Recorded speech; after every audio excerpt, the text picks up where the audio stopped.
Just give me the high sign, Sally, when we're live. Oh, there's John. We're live. Okay. Good afternoon, everyone. Can we have a motion to formally open the meeting?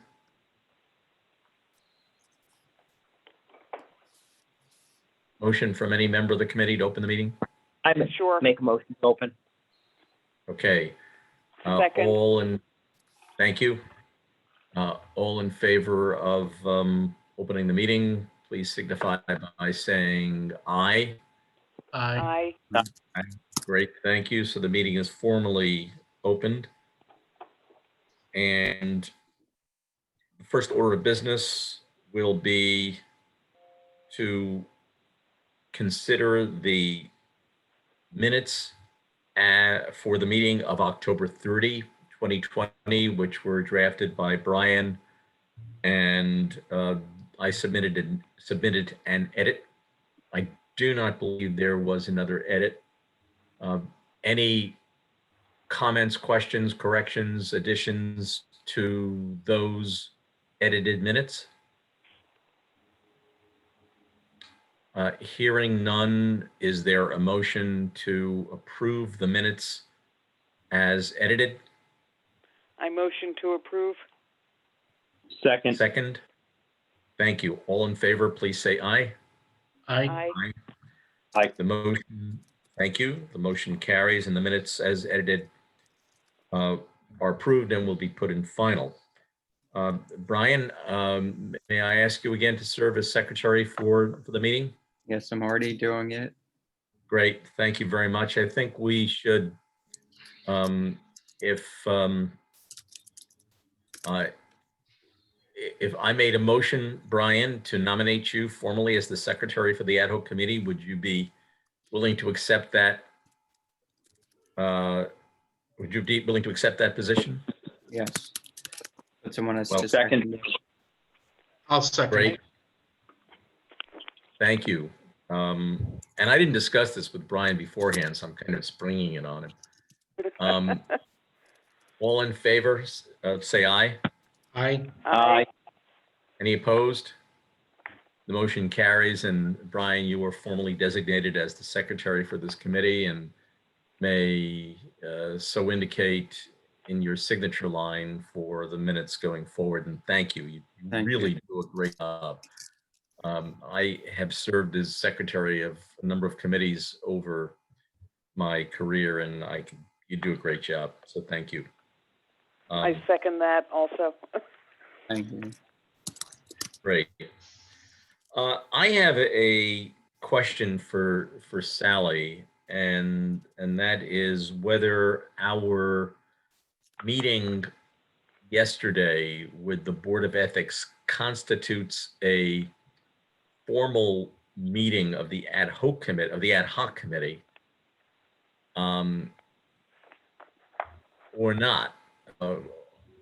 I didn't formally convene the ad hoc committee, and it was our meeting with the board at their formal meeting and asking a bunch of questions. Should that meeting that we had with them, should that be deemed a formal meeting of the committee? Does it matter, since we will be having a discussion about it here, and Brian composed notes of that meeting, which could either be called notes or minutes?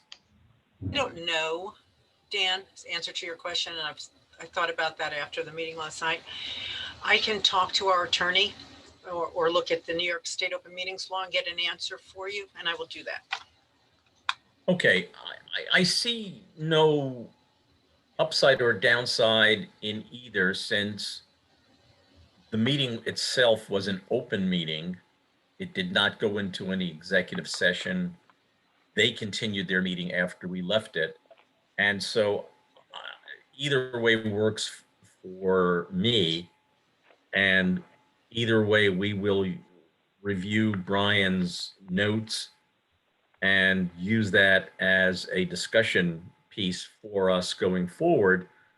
It's not going to be retained in any confidential fashion. So either way works for me. I don't think it's a problem. Any other comments on that? Yeah, I mean, the notes I did, I'm sure they need a lot of corrections as I was just typing, and then someone would say something, then I would miss it. So then I got up once or twice. So I'm sorry about that. Brian, just to let you know, sorry, Dan, all of these meetings are recorded on Zoom. We have a video recording with the audio, and we have a transcript of it, so you could go back and look at to see who said what if you Okay. need to, and I'm happy to send you those links. Thank you. I appreciate it. Sure. Does that include our meetings here? Yes.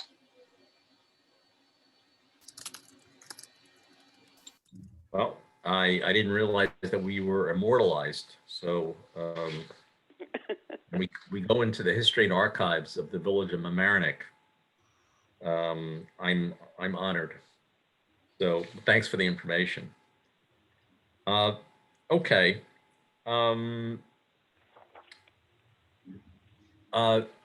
Michael, thank you so much for the draft letter to go out to our various community groups and constituents. I sent to all of you as a copy of the letter with some minor edits. Are there any comments, changes regarding that letter? No, I thought the letter was pretty good and it was diplomatic, but, expressed that we were looking for honest feedback. And I thought that was, appropriately stated in the letter or carried out in the letter. And I also thought it well represented our purpose and what we're trying to accomplish. Great. So I think the next step for us there is to put it in final. And minor note is that, Sally, would it be appropriate for us to put that on a village letterhead so that it has some impact and a note of officialness to it? We can certainly do that. So when you send me the final, I will put it on, I'll make Ad Hoc Ethics Board Review Committee letterhead and we can stick it on there. Sally, Great. when it's final, can we also, I'm not sure who does the weekly email that comes out on Fridays. Rob Ingenito. Okay, can it be included in that once it's final?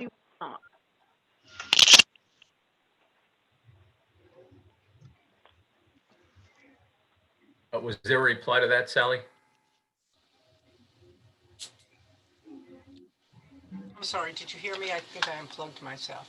It can I be think you put did. in that weekly. Yeah. Yeah, it can be put in that weekly news blast, Ellen, yes. Great. Excellent.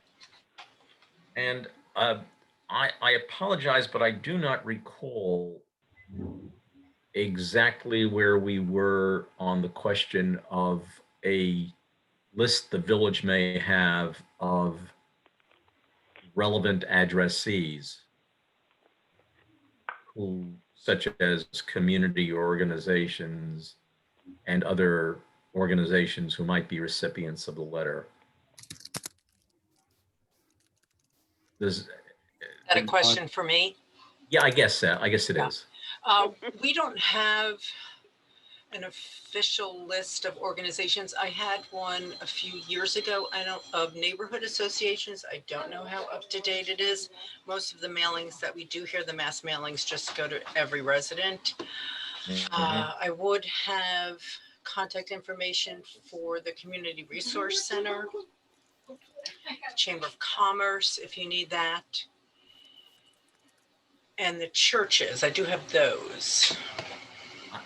We would welcome that, and if anything, err on the side of inclusion.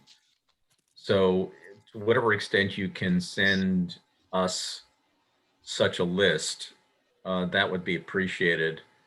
And I think in the last meeting, I said that I would inquire of the village attorney and the clerk as to whether we can send, or I guess it would, why not send it to everyone in the village of Amerenik? If it is, would that be a U.S. Postal Service mailing, or would that be an email, Sally? If we were to reach everybody, For everyone, you would have to do it by the post office. and On the website, you Yeah. need to subscribe to get news from us. So it doesn't go to every resident. It only goes to people who subscribe. and I take it that if we send a mailing through the postal service, that could be quite expensive. Yeah, there's probably, I think there's something like 6,000 addresses. So you'd be looking at 6,000 times whatever, 45 cents. We do have a Plus bulk printing mailing and rate. envelopes. I mean, you could possibly do a postcard. So you don't need an envelope. Yeah, but I mean, even if you do bulk rate first class mail or bulk rate mail, you're still talking probably about 50 cents a piece, at least 50 cents a piece, to print and mail. So it's just, I don't know how practical that is, and maybe doing the email is the first step, and seeing what kind of response we get with the email might be best. Because the email is free, Right. and we know we can get that out without, much difficulty. You could also ask the mayor if he wants to send it to his email blast list. He has a large list of people. Dan Natchez has a large email blast list. All very good ideas. I'm eager to reach as many people as possible. I'm mindful that spending a few $1,000s to do that is a consideration. So why don't we take up the suggestion of using Sally's list of organizations to the extent that we can do that. The village email subscription list, and maybe we can ask the trustees, each of whom probably has, I'm the mayor and Dan Natchez, and probably the others have their own blast lists too. And Sally, I'm sorry, Dan. Sally, does the village have a Facebook website or page? Yes. So when Robert blasts on Friday, he can also put it on the Facebook page, and I believe we also have Instagram. I think one thing we have to be clear about, and make sure that there's no confusion about, is making it clear that we are not the ethics board, because I think there's going to be a certain level of confusion with people if they receive information. We need to make it clear that we're not interested in specifics of particular instances. We're interested in the efficacy and the appropriateness of the law and the process. And I think that we just have to be aware that is an issue, a nuance that some people may not pick up if we're not explicit about it. John, would you suggest then that we make a note of that, some special note of that in the letter that we send out? Yeah, I was just thinking about that. That might be a good idea to include in some way, just that it's really about process, not about specific ethic issues. Can I suggest that you propose such a addition or change to the letter so that that's clear without making the letter a lot longer? Yeah, absolutely. I mean, you want me to propose it to be seconded and motioned, or do you want me to just send around an email after this meeting with a suggested wording? How would you prefer?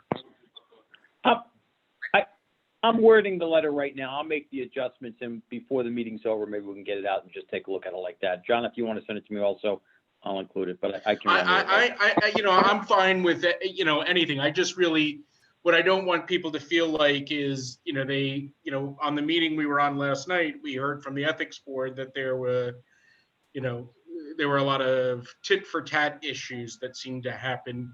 And I don't think we should be front and center with those tit for tat issues.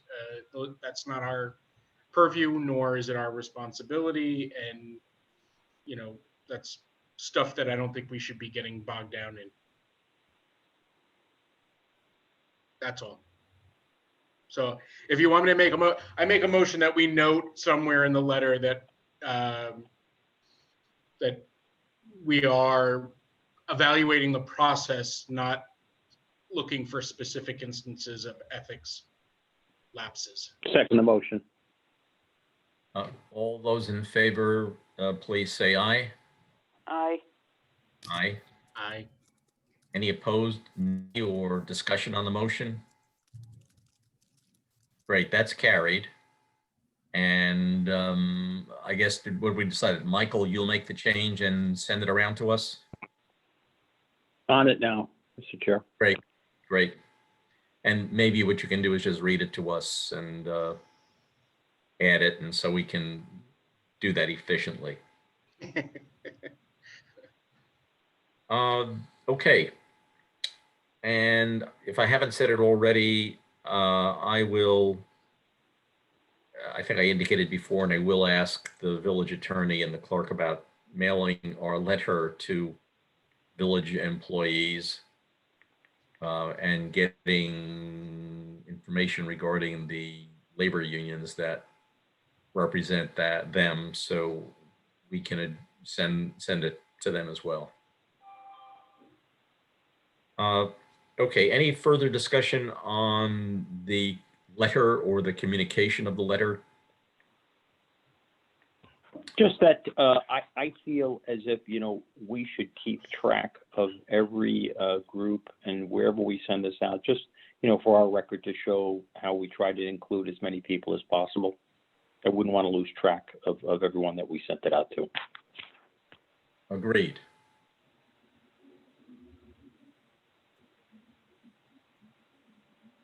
Once we marshal all of the various groups and methods of communication, we will make that entry into the minutes.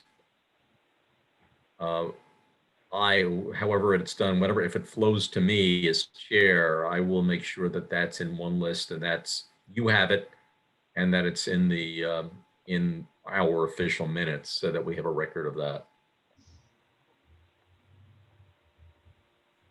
Okay, moving on, I'd like to discuss a review of any individual committee member tasks that we discussed last week, and that would be looking into other codes of ethics, looking into training.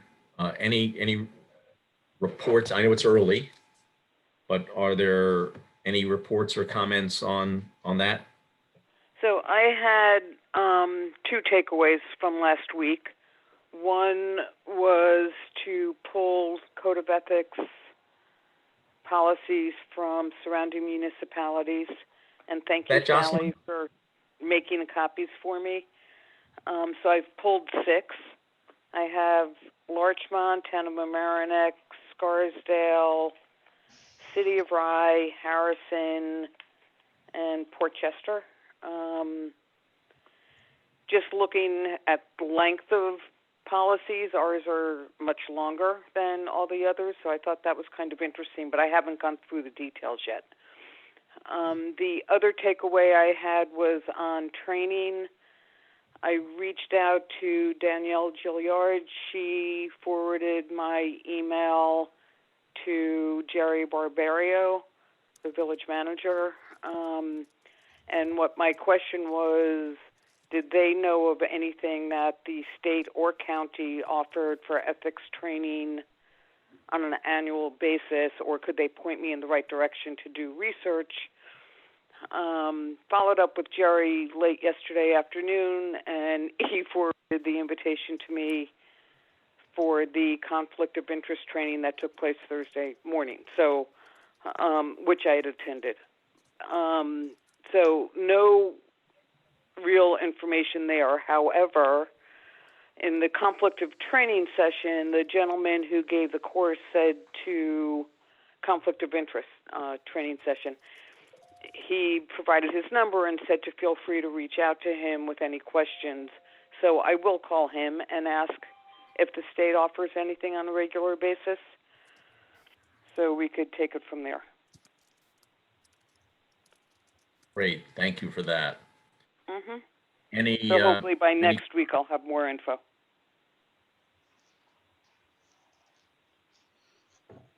great. Any questions or comments on that?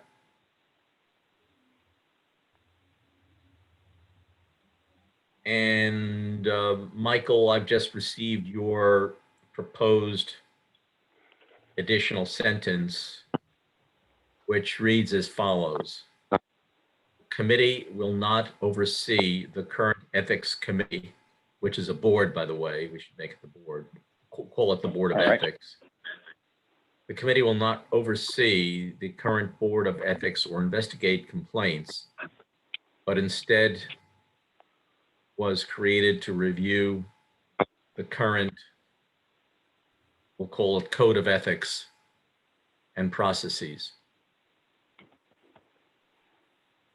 Have those changes noted. Great. Any questions, comments on that addition? No, I just think that's clear for people, so, you know, we don't get caught in the middle of something that we don't need to be in the middle of. Is there a motion to adopt that sentence as an addition to the letter that we are creating? I'll make that I'm- motion. Second, Second?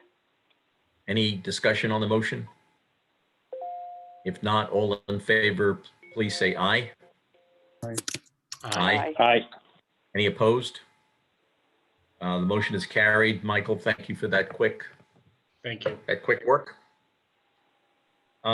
Moving on, I believe I copied you in, I sent an email to the village attorney and the clerk Mhm. to ask their opinion as to whether we as a committee or individually may meet with individuals who wish to communicate information to us in confidence, and whether we can keep the identity of such individuals confidential. I have not heard, I have not received a reply yet. I have given this a lot of thought, and I think that we should have the ability to meet with people who wish to share information with us in confidence. My reading of the open meeting law and of the state whistleblower law, in doing so, I can't quite slot in an authorization for doing this, but my research on that was very limited. And I'm hoping that the village attorney or the clerk will have a view on that. I think we should be able to do this, especially in light of some of the comments that were made yesterday afternoon. Are there any thoughts about that? I actually disagree. Given the scope of this committee, we're only supposed to make recommendations. If the person, like, say, wanted to make a addition to the code of ethics because of a previous situation, then I guess they could just give, like, I don't know, or make it a hypothetical. I just don't believe a person could ask to meet with us in confidence just to make a recommendation to a code of ethics. I just don't agree. Yeah, I mean, I think the only way they can meet in confidence, the only ways confidentiality would be sort of carried out or can be effective is if we have authority to do anything, and we have no authority. We're making recommendations and suggestions. So I'm not sure what sort of, we don't have the power to impact somebody's, job or their situation. So, I'm not sure that confidentiality would be illegal, that we would be in a situation where open meetings law would allow for confidentiality. Okay. Any other views on that? All right, well, I just, it's hard for me because I recognize and respect that I'm dealing with attorneys, and I certainly don't want to go against anything that you guys are saying, but I just question if it's a privileged communication and somebody tells me I have to, tell them what this person said, I can't keep it confidential. And so I don't want to mislead anybody in the public that if they come to me and say, I want to keep this private, I can't. Right, but as much as I think that's an important point, if we're making it clear that we're looking at process, not specific incidents, where is this confidentiality need coming from? I agree I'm just that it's no confused in what. process. Here's my concern. I don't want to promise someone something that I cannot deliver. And I recognize we're only dealing with process, but you just never know what might happen down the road. And for me to Right. to tell somebody that'll be kept in confidence, I just don't know if that would be legal. And also, like, hypothetically, and I'm not doing this to be funny, but hypothetically, somebody comes to us and tells us, a background story about a situation that occurred to them. That's one thing. If they tell us a specific situation that occurred and is ongoing, that puts us in a position where we are, we're agents of the village and we now know something. We can't let that person know that their confidentiality is going to be, maintained, because clearly if we know something if they come to us and tell us specifically what, that there's an ongoing situation happening,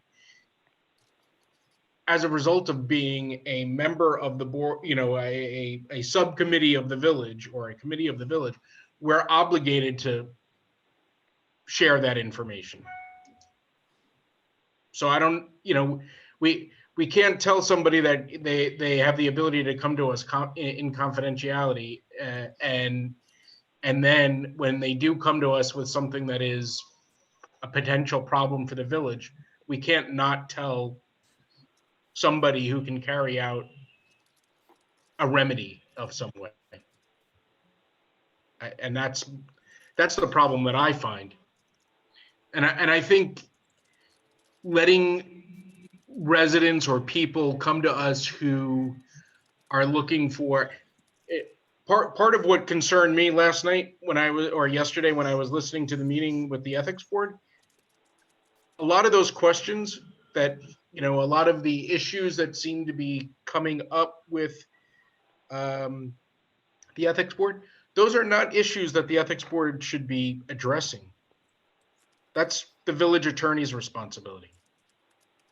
well, that's a good segue into the next discussion. But before we leave that, I'm very interested in hearing your view on that as to what you meant. But if hypothetically If an employee comes to us and gives us a hypothetical situation, that's one thing. We can take that information and say, okay, the process. I understand what the problem is with the process. If an employee comes to us with a specific information about a specific instance that is ongoing, not not something that's already been addressed and answered by the ethics board. We have an obligation, in fact, to let the ethics board know or the village attorney know. We can't, Agreed. and we can't not do that. Agreed. I can come up with a couple of hypotheticals. One is a more in the wheelhouse of what we're doing. If a village employee says, I have a lot of suggestions about changing that code of ethics, but I am really concerned that identifying who I am is going to make me look like I'm complaining about things, and I think they're good suggestions, but I really wish you'd keep them confidential. Could we do that?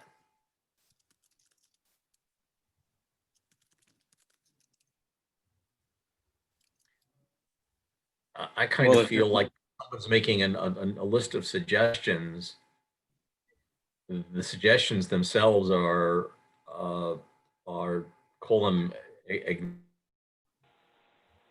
to hard philosophy, whatever.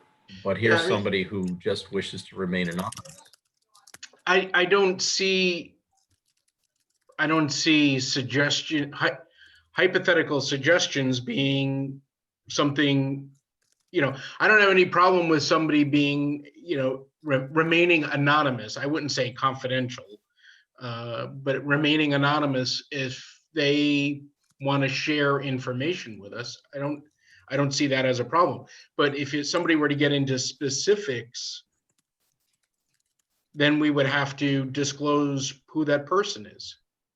I think you've raised a very valid issue as to reporting misconduct or unlawful conduct. But what about my more plain vanilla hypothetical about someone who says, I'm not reporting misconduct. I'm just saying I've got 10 suggestions I can make to make that code of ethics better. But I work every day with people who work for the village. I just don't want anyone to know that I've made these suggestions.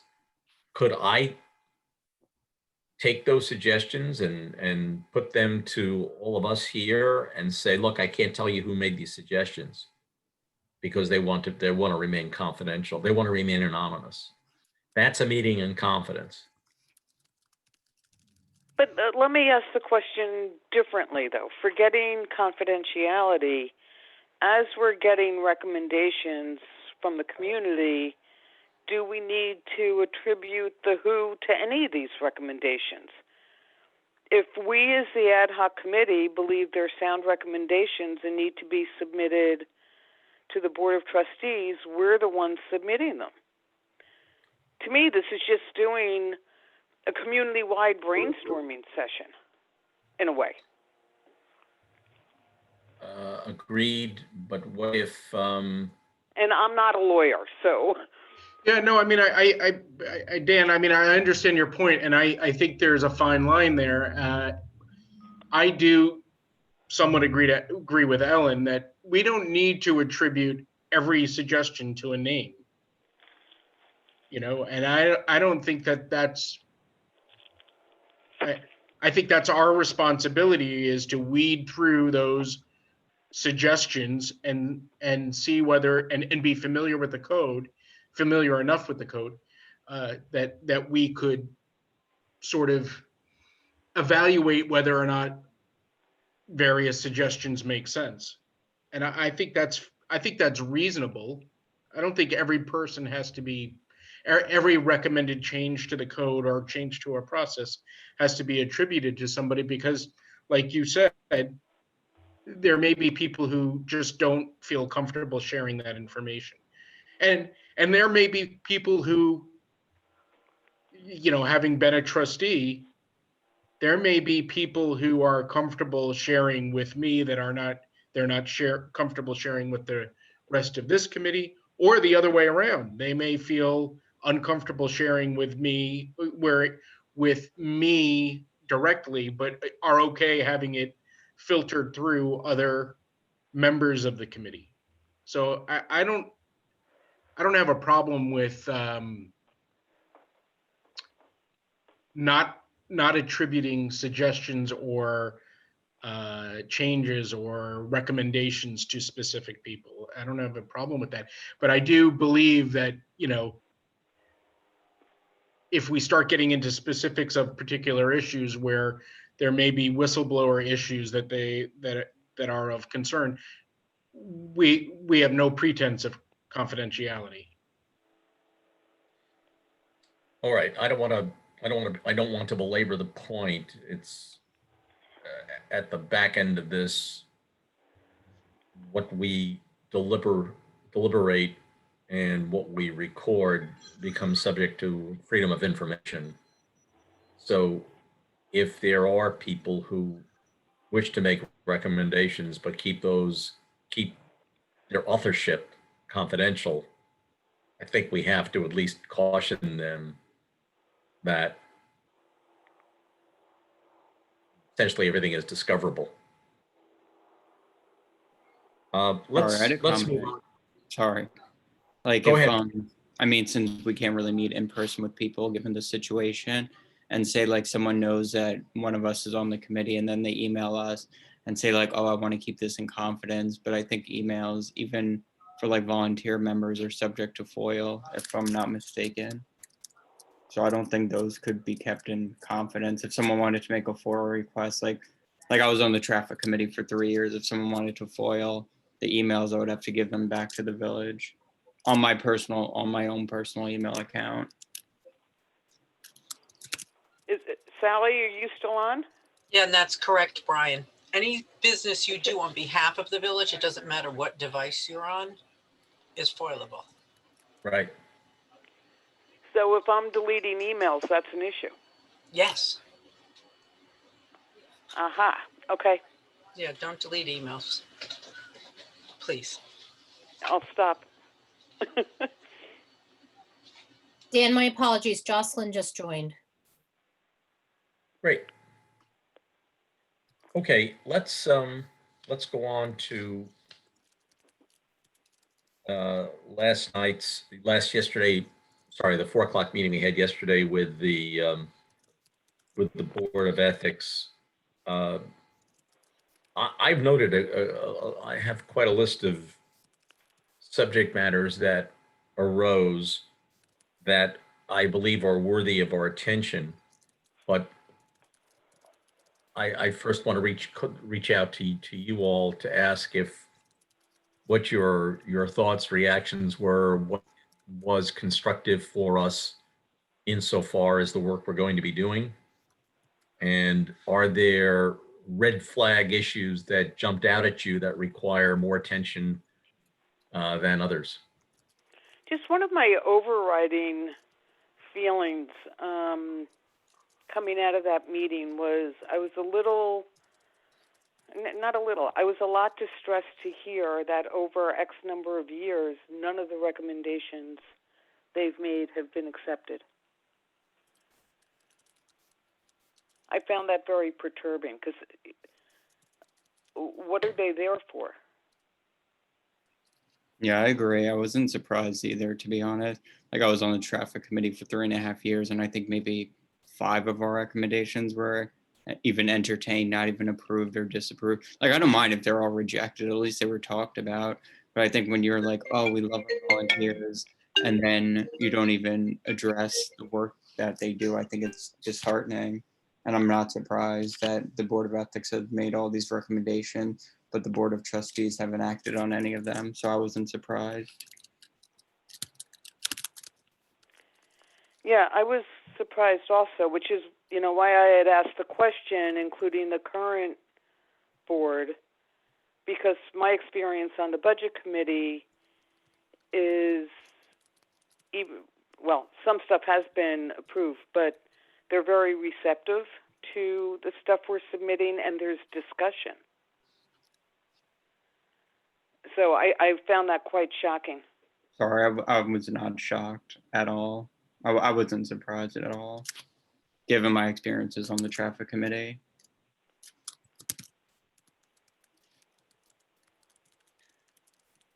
Any other comments, questions? I, Go okay, ahead. Dan.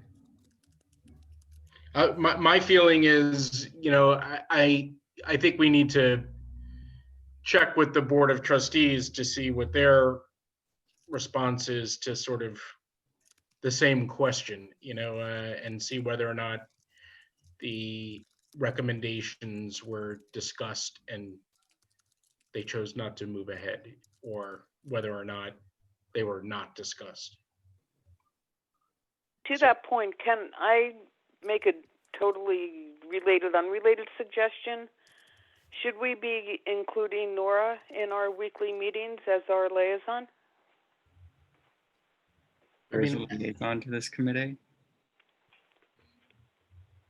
I'm sorry, say that again? Sorry, there's a liaison to this committee? I didn't know. Yeah, it's Nora. Is that in the resolution, Ellen? Because she should be included. I don't recall that you did have a liaison. I had asked the question when Dan first sent out his full list of questions. I chimed in saying, who's the liaison? And someone answered it was Nora. But I probably deleted that email. What? That's okay. Let me just confirm that, and then we will invite her going forward. Or whoever the liaison is. But right. I think that would be a good idea because whoever it is could address this discussion, about board responsiveness. Good thought. So Dan, back to the question of was anything surprising? So I don't know if I would categorize it as surprising, but there was a theme of continued reference about our charter being tied to the Goldstein matter. I wasn't sure I heard that when we spoke to the board of trustees, but so I feel like there might be an undercurrent here. I just was concerned about why, which is why I clarified one of my statements saying, questions saying there's no reason for this. I'm just asking how things have worked to understand.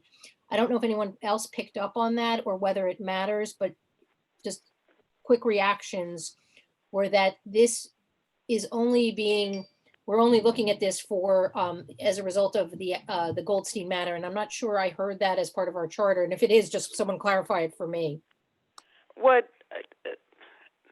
So when it was first announced that this committee was being formed, my immediate reaction was because of the Goldstein matter. But going further, and maybe I'm putting words into the board's mouth, or collective mouths, maybe this drove home a point that there might be gaps in our code that we need to address. So they took the specific incidents and made it broader. Right. And again, I don't think anything we're being asked to do has that as the specific, but was there a specific interpretation on the ethics board of a term used that made it difficult for them to debate a decision? Would have been nice to have heard, but I didn't hear that. And that was just look, I just want to make sure that if there is more here and I just don't know it, I just want to just approach it. Yes, we can link two things together, that was the most recent and now we're looking at this, but just putting out there, are you anything else I don't know that we should know, or just we stick to what we plan to do and we do it well. That's kind of how I look going forward, but it just kept popping up yesterday. Yeah, and I do recall, I think it was at our meeting with the Board of Trustees, Nora or someone saying that gaps or ambiguities in the Code of Ethics were bared during that proceeding that in whole or in part prompted the need to review the code. So it is a good question as to, unless I'm not remembering the answer, as to what section of the code became problematic for you with respect to that proceeding. And that's something we can put to both without getting into the weeds on the litigation or that matter, asking the board and asking both the trustees and the Board of Ethics point us to a provision that was problematic coming out of that.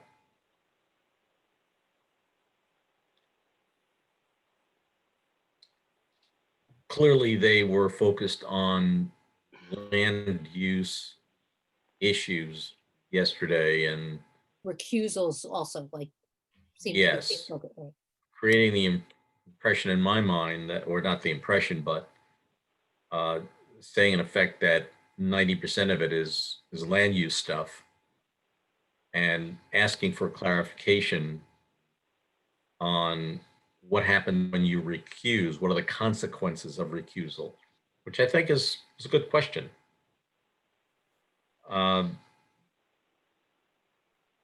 Also, discussions on training for committee members. And the other interesting issue was that seemed to be a tremendous headache for them was compliance with the filing requirements. And that the amount of work that went into trying to get people to submit annual filings, and I was surprised it was their responsibility to chase that down. Is that accurate, Sally?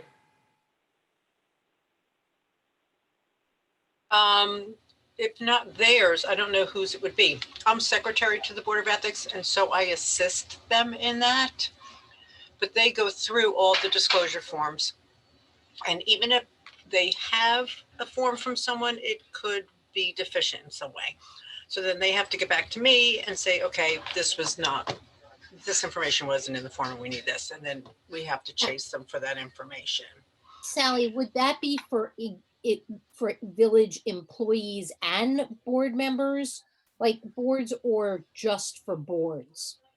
It's for both. We have a list of the positions that need to fill out an annual disclosure form. And we do have a couple of people that do it that are not on the list, like our planners. They feel like they should be doing it. So that list probably should be looked at as well. See if you need to add or take anyone away from it. But it's both. I mean, we get deficiencies from both board members and staff. And this year, for example, we still have one person who's on the land use board who has not submitted their form at all. But going back to the planners and the issue of whether they should or shouldn't, are they licensed? Are our planners licensed? Licensed planners? Yep. Do I they think have they a? are. I think they may be, John. So then they have to file. But they're not part of the list that the board Doesn't put matter. together. The law, our law says anybody who's licensed. Okay, I didn't know that. Yep. And I don't know if they're licensed. I mean, I know Greg was. I'm not sure about the new ones. Right. But I mean, the list existed, and I know because I was on the board when the list was created, and there was some discussion about codifying the list or not codifying the list, whether or not it should be in the ethics code. I personally thought we should have included it in the ethics code and delineated anybody who's got spending authority, or that would have to file a disclosure. So are we talking about the oath or No, everybody has to sign the oath. Oh, okay, so the oath is one thing, and then the disclosure. There are two things, and I think this might be an easy recommendation for us on the back end if we we need to obviously get clarity. Who needs to do both? Who needs to just do one? And then maybe make a good recommendation on an easy approach for that going forward. Like, do we agree this is something we clearly feel can be rectified with a little tightening of the process? Absolutely. And I also think, I mean, theoretically, the only person or only people who would be able to be seated without filing an ethics disclosure form, theoretically, would be members of the Board of Trustee. I don't know how you would, they're legally elected, I mean, it's an ethical violation, but it's still, I don't know how you don't let them take their seat. But other than that, all the other positions are appointed. But I don't and- think we don't have to get into what the consequence of non-compliance is. I mean, I think we could recommend something. I think we're just trying to make a recommendation. I think on some level, that's exactly what the problem is. The issue of non-compliance is there are no consequences. All right, well, that clearly, we heard that loud and clear, and I'm a bit puzzled as to how in a village of our size, you can't get someone who's required to file when it perhaps is a phone call from a responsible party. And if this falls under the purview and jurisdiction of the Board of Ethics, then you're asking a citizen volunteer chair to be the sheriff in effect. And if there are no teeth, then the reaction on the part of one or more people may be, who are you? And I think we need to. I will say that when I was on the board and we had just passed this law and it was new to everybody, there was pushback to, certain positions feeling that they should not be required to fill out disclosures and on some level, the meeting that we were on yesterday basically delineated every type of officer of the village that should be covered by the ethics law, including, at the time, there was pushback by various fire department members about, they weren't the only ones, but they pushed back and said, why are we covered by this? Why do we have to do this? Why do we have to disclose? But the reality is they have budgetary responsibilities and they can spend money. And it was clearly a discussion back and forth and everybody was wavering. But if you look at the law the code and the meeting presentation that we were on yesterday, it basically spells out in there that that's not, there is no choice. You are obligated to fill out the disclosure and abide by the ethics law of the municipality that you're in if you are a deputy fire chief or a fire chief. And the other thing to that, John, their definition, the state's definition of family members is different than what we have in our village code. We are much more inclusive. We include siblings.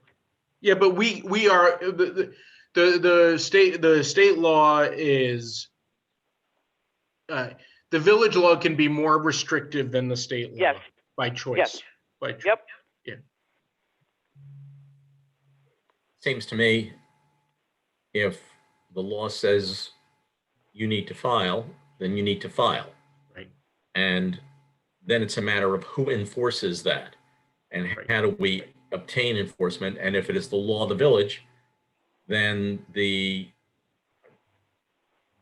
law is a statute of the village would seem to me to be enforced by the clerk, by the village clerk, with the support of the village attorney. And it's perhaps the responsibility of the village clerk and with the authority of his or her office to make sure that that employee files. If it's the citizen volunteer chair of an ethics board, then there is less gunpowder behind that person. So perhaps what we are looking at is a vacuum as to who knows that they're the one who's supposed to enforce this law. Dan, the reminders do come from the village clerk. Okay. Well, if the reminders come from the village clerk, then that sounds to me like it's the village clerk's responsibility to obtain enforcement.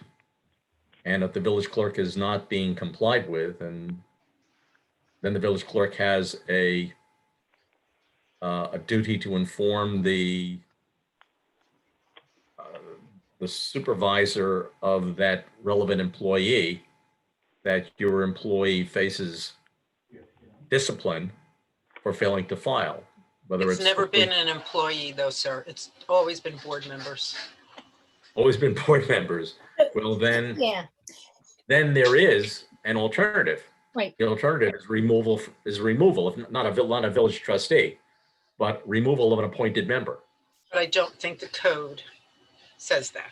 Yeah, but the code could be adjusted to say that. Right, and I think we need to do that. So that's why I was asking, is like employees versus board. Sounds like the problem, Sally, is the board.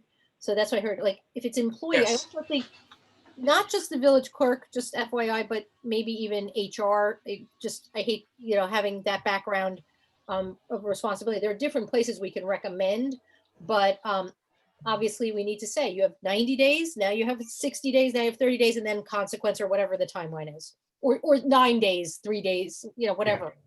I think people are typically appointed. They know they're being appointed. And, within almost before their first meeting, and I'm sure I've been guilty of this. So, I've handed my stuff in late too. And I'm sure Sally would know. But, the reality is, if it's not, it's got to be before the first meeting. Otherwise, you're really a liability for the village.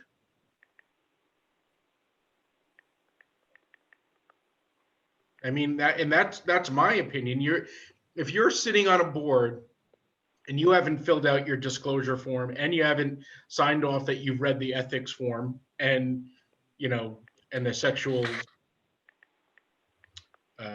harassment policy, then you really are a liability to the village if you're sitting on a dais and voting on issues. Okay, I think we have a way clear to continuing Sorry. discussion. I had a question. Yes, go ahead, Brian. Sorry, then what about this committee? Aren't we as committee members supposed to be doing disclosure forms? I know they said, I think February 15th they're due. But like, what about this committee? It was set up in July. We all knew we were going to be on the committee for like 2 months. Have any of us filled out disclosure statements? I'm not defending anyone. No, my understanding of the disclosure forms are they're required of people that have the ability to spend money or that are quasi judicial. So meaning the land use boards, planning board, zoning board. I'll send you guys the list. Yeah. But as an ad hoc committee, you do not need to fill out the disclosure form. Employees that are department heads or their deputies, or that have the ability to spend money on behalf of the village. I mean, I remember on the Board of Traffic Commissioners, I think I had to fill out disclosure forms, like of other boards I was on. Traffic does. I'm not really sure why they have to. Yeah, but I traffic don't- is on the list. Oh my gosh. That's bizarre. I'll send you guys the list. Okay. All right, that's a good discussion on that. And I think it's going to be one of the issues we're going to be able to make some very positive headway on.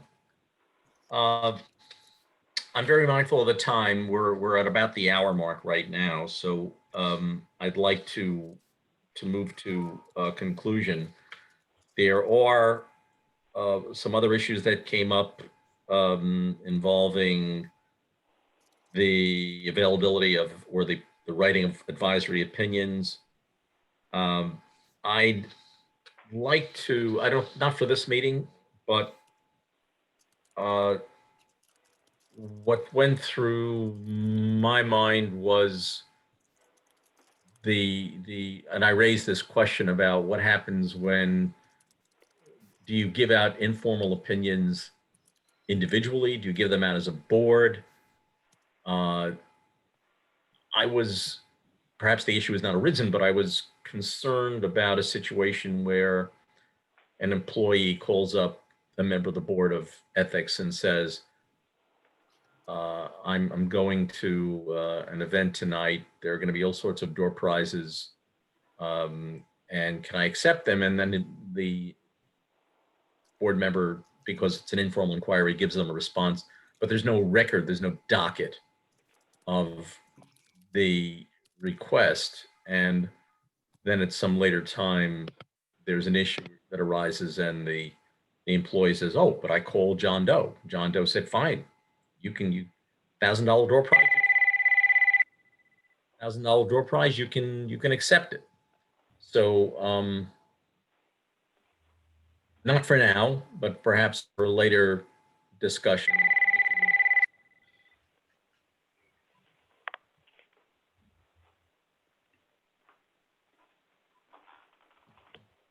Okay, so just But can I just, yeah, go ahead. my feeling there is those are questions that are supposed to be addressed to the village attorney. Those are not ethics board questions, you know. My experience is that that an employee should be going to the village attorney because they are ultimately the person who has the responsibility for that kind of question. You know, what am I covered for this, or can I accept? Can I go to a $200? Can I accept a $200 ticket to a dinner? Those are questions that really are for the village attorney to be answering. So I don't understand why so many of those kinds of questions are going to the ethics board. And it may be a function of not having a true village attorney. You know, I mean, that could be part of the problem, is that we're using the ethics board as a de facto village attorney for opinions like this. All right, well, I'd like to continue a discussion of that, and that may require some further inquiry on our part, but I think it's an issue. I think it's a potential issue about how the board reacts. I take it that maybe there isn't a reason to create a docket and record for every question that comes in, but it could backfire at some point. Absolutely. Okay. I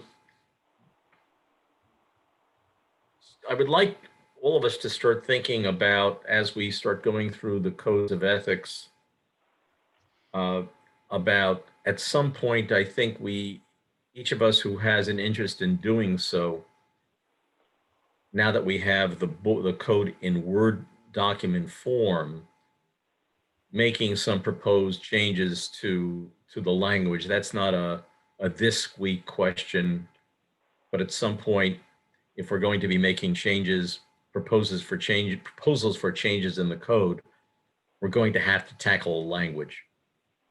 So that's something I will ask you all to start thinking about, maybe looking at.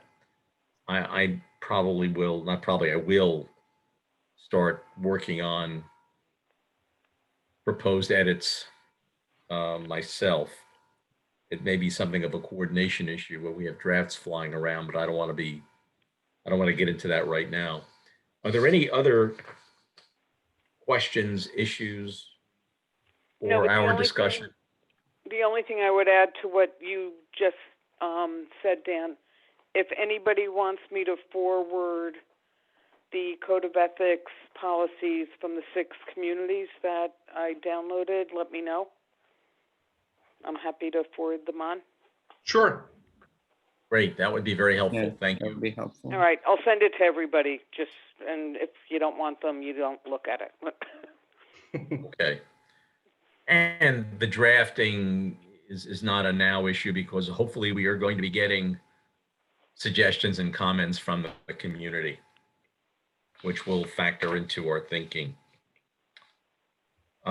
Great. Any other subject matter for our meeting today that anyone wishes to bring up?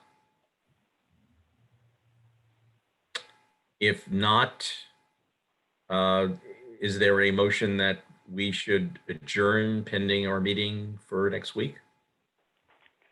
I motion to adjourn. Is there a second? I second. Okay. All in favor, say aye. Aye. Opposed? Thank you all for your attendance at the meeting. It's a very, very good meeting, great review of the items, and I'll be back in touch with you. We'll have minutes for this meeting, and I'll be back in touch with you with some other issues that arise. So thank you all. Have a wonderful weekend. Thank you. Thanks. You too. Thank you. Bye. Take care, everybody.